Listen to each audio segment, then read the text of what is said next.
Well, I think that blockchain and crypto in Davos. So yeah, that's an interesting question. I mean, you think about how crypto has evolved over the past 8 years. I think that what we're seeing is more acceptance of a new type of a system that might be better than the old. And I think that if you look at the financial systems, which really is one of the main things that are on stage here at Davos, being the economic forum, and you look at how we're creating a new version of a trustless market for how value can be exchanged. So I think that's a highly relevant topic for not just the first world countries, but for the emerging world countries as well. And so in the emerging world, I think there's probably a lot more potential for early adoption of blockchain and crypto as just a means of providing infrastructure that didn't previously exist.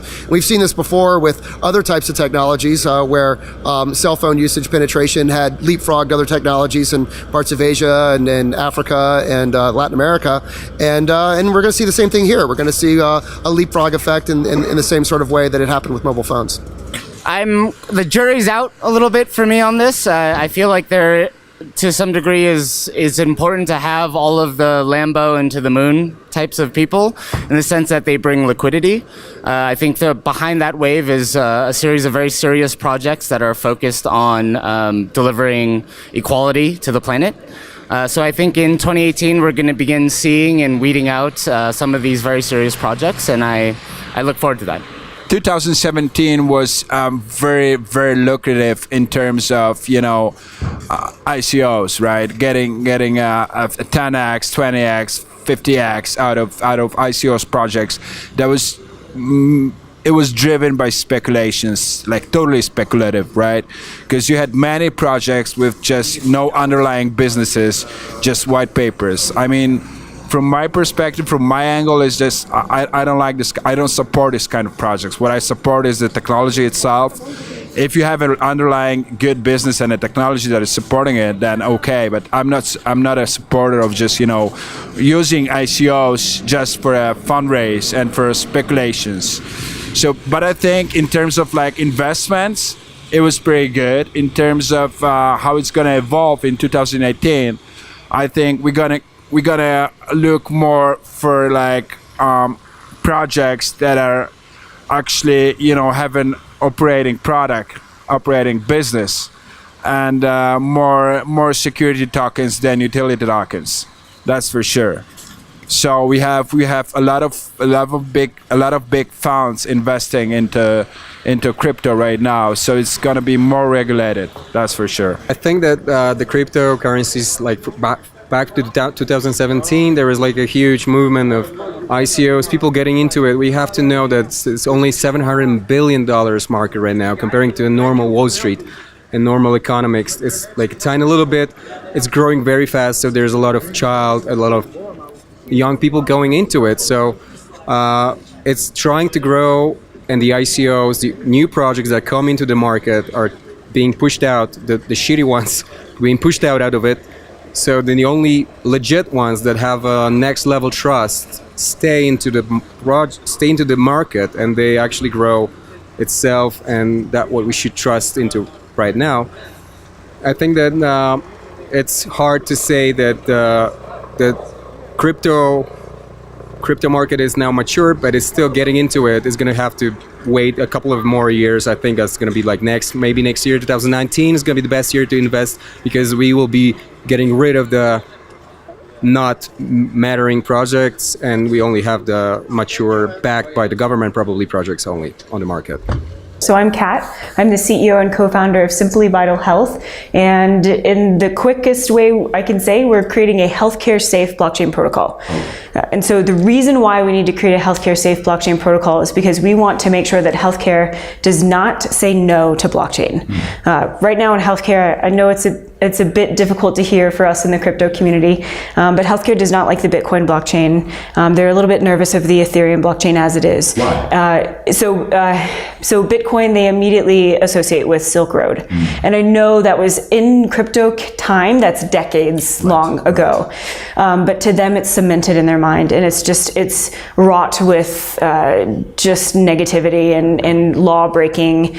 They don't really understand the cryptocurrency and why you actually need a crypto to power the entire system. And so for Ethereum, they don't know where the nodes or the servers sit. They can sit in China, they can sit anywhere. You don't actually know who's powering the system. So what we're doing instead is we're creating this healthcare safe blockchain protocol. In a technical definition, it is a fork of Ethereum, but we use HIPAA compliant validators, proof of stake.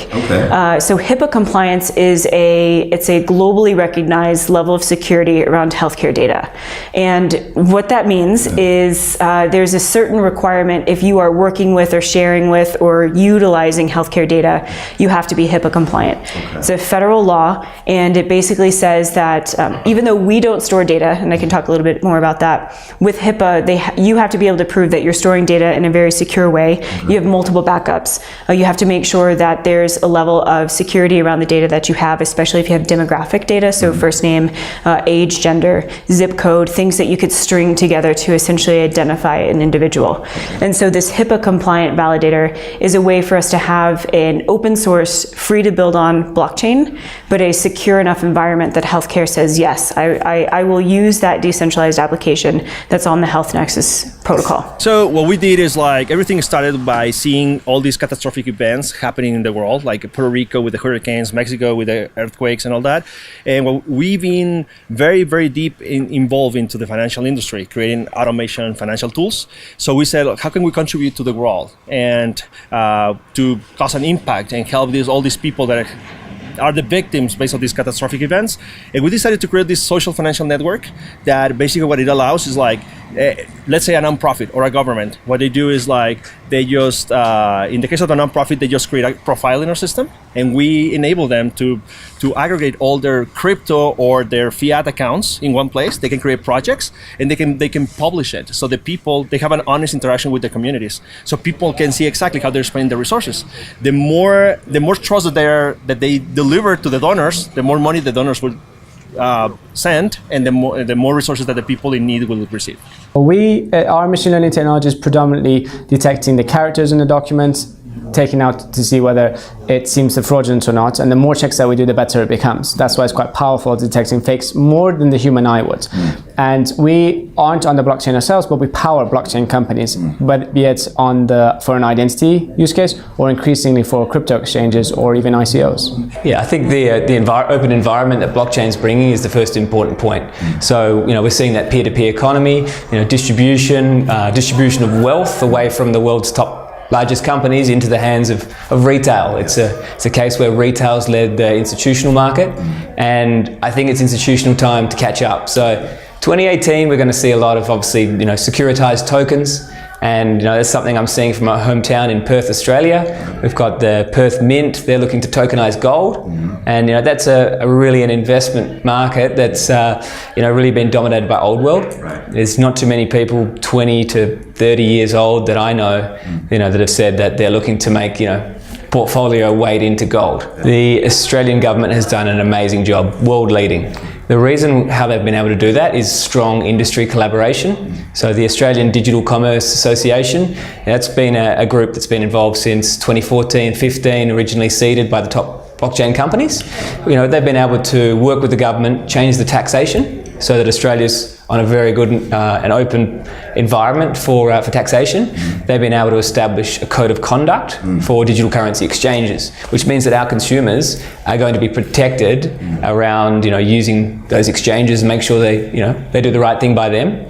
And then finally, there's an ICO working group so that Australia is able to take advantage of this evolutionary funding model. It's a way for startups to get funded. It's a way for companies basically to have a project that could change the world and get sufficient funding to give them an opportunity to get that leg up. With cannabis, I created a seed to sell tracking on blockchain, so you can see where this plant was grown, how it was grown, what the pH levels of the soil were. You can also see the lab results of did it test positive for mold? Did it test positive for pesticides? What the actual THC and CBD levels are.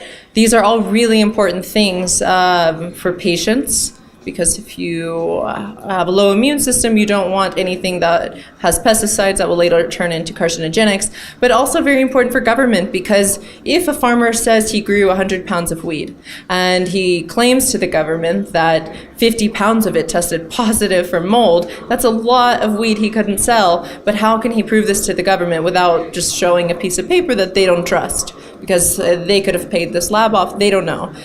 So the government has to do what they think is right in charging them 100% tax on that crop that they grew, even though the farmer couldn't sell it all.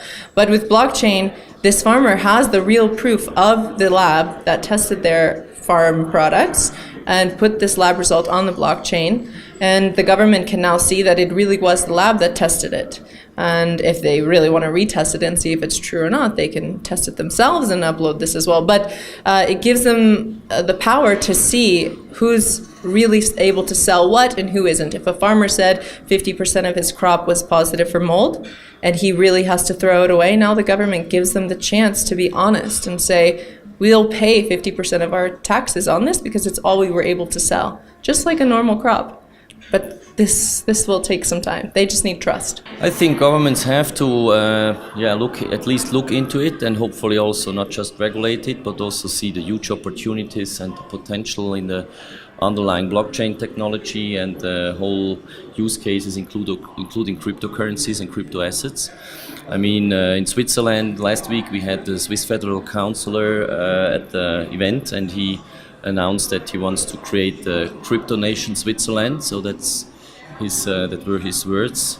So I think we see more regulation, hopefully useful regulation, to avoid all the negative and dark side of the whole crypto asset world, which is, by the way, happening in every other industry as well. But I think we will also see that a few governments are starting to understand that there's a huge potential and upside, not just regulating the whole space, but really enabling smart and passionate entrepreneurs in this field to create a big and tremendous market. Honestly, I was quite well surprised by the mainstream people, the bankers, the foreign affairs, the international relation affairs people who were super into blockchain. They really wanted to understand a little bit more than Bitcoin actually. They really realized that Bitcoin is the tip of the iceberg, and the blockchain solution, which is let's say behind it, it's much more than a storage of value. Actually, you can implement it in so many things. You can track the supply chain of food and drugs. You can you can solve governance issues. You can track the supply chains of arms, weapons, many really, really good things that you can do with blockchain.